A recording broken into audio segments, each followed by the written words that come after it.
조인해가지고 같이 이런 강의 자리를 만들게 됐습니다. 지난주에 먼저 강의를 몇 분이 하셨고요. 되게 친한 형님들이 했는데 이번 주에 제가 이렇게 강의를 하게 돼서 되게 영광이고요. 이 자리를 만들어주신 마이더스 IT 정말 감사드립니다. 우선 간단하게 설명을 드릴게요. 제가 오늘 강의하고자 하는 주제가 굉장히 많죠. 2시간 안에 하기에는 다 힘듭니다. 실은 저는 서초수 기술사학원에서 시공기술사의 이쪽 파트를 강의하고 있어요. 파트별로 2시간씩입니다. 제가 총 8시간 정도 강의를 해야 모든 강의를 다 할 수 있는데 2시간에 이걸 다 해야 돼요. 강의를 준비하다 보니까 내가 잘못 생각했구나 깨닫게 됐어요. 여튼 짧고 굵게 강의를 할 거고요. 강의 내용은 되게 쉽게 이야기를 할 겁니다.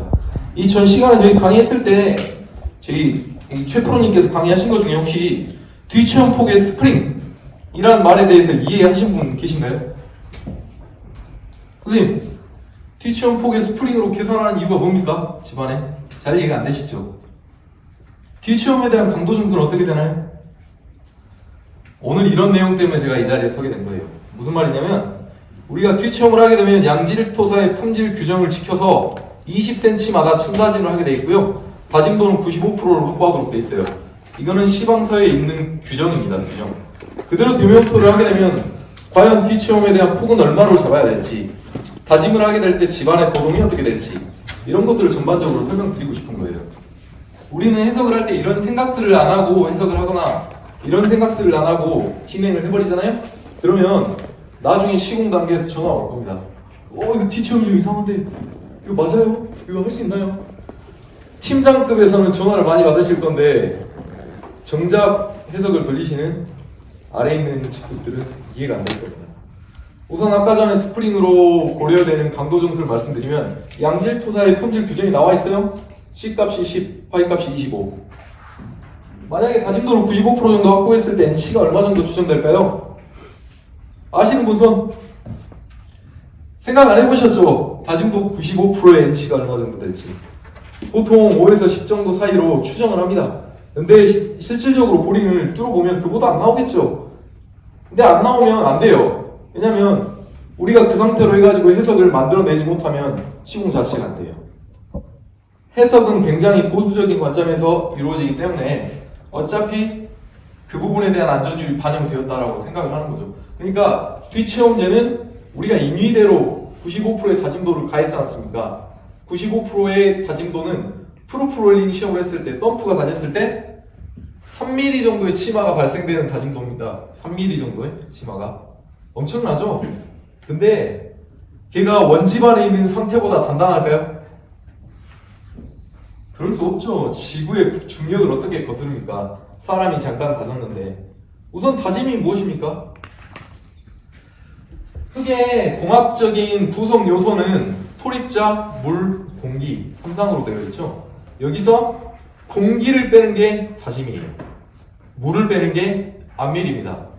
공기와 물이 다 빼면 뭐만 남나요? 토립자만 남죠. 토립자만. 토립자가 바로 유효화 능력인 유효 능력이에요. 그게 우리를 배신하지 않는 가장 공학적인 상태라는 거죠. 그러니까 공기를 빼고 물을 뺀 상태, 유효 능력 상태인 토립자만 남았을 때가 집안이 가장 우수하고요. 이 상태를 우리는 압축이라고 말합니다. 아까 전에 뒤체험이라든지 현장 적용성이라든지 이런 부분들을 전반적으로 이해할 필요가 있다라고 해서 이렇게 서두에 시작했고요. 우선 이제 강의를 한번 시작해 보겠습니다. 물 한 모금 마시고 시작할게요. 보시죠. 토합 이론 및 옹벽의 안정 검토를 먼저 설명을 드릴 거예요. 여기 보시면 주력이 흑막이신 분들이 많을 겁니다. 주력이. 그러면 다른 것들은 필요 없느냐? 그렇지 않아요. 흑막이만 하더라도 비탈면을 깎아서 흑막이 하는 경우도 많죠. 흑막이를 하고 나서 나중에 옹벽을 통해 가지고 보강하는 경우도 많아요. 이 토질공학은 다 연결되어 있습니다. 흑막이를 하는 집안의 조건이랑 그 부분에 대한 구조물 조건이 연약 집안인 경우도 있어요. 그리고 구조물을 설치할 때 기초를 반드시 설치하도록 되어 있잖아요. 또 지내력이 확보가 안 되면 어떻게 됩니까? 지지력과 치마를 모두 만족 못 시키면 보통 치마가 안 나오잖아요. 그럼 어떻게 되죠? 말뚝이 들어가죠. 방금 전에 말씀드렸던 이런 모든 항목들은 토질 및 기초 공학에 다 포함되는 거예요. 흑막이 설계를 많이 하더라도 이런 부분들에 대한 전반적인 이해도가 있어야 돼요.